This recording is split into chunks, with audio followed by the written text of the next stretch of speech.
طب ليه الاستثمار الحلال هو الحل؟ خليني أقول لك سر. الاستثمار الحلال بيحميك من أكبر فخ في 2026: الديون. القواعد اللي بنمشي عليها: لا ربا، لا غرر، لا مؤامرة.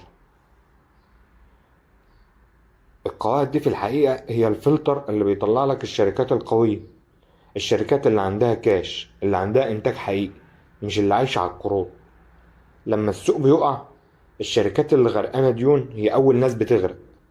لكن الشركات اللي بنختارها في الاستثمار الحلال تبقى زي السفن العملاقة، ثابتة وراسية. ده مش بس دين، ده بيزنس بجد. دلوقتي أقول لك الكبار بيوزعوا فلوسهم إزاي في 2026. خد التقسيمة دي واحفظها عندك كويس. أول أصل: الأسهم الحلال. ليه بنختاره؟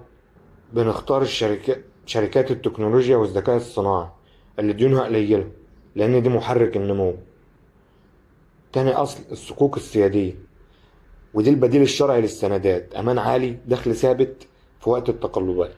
تالت وأهم أصل: الذهب والسلع، لأن ده الحصن المنيع ضد التضخم والحروب.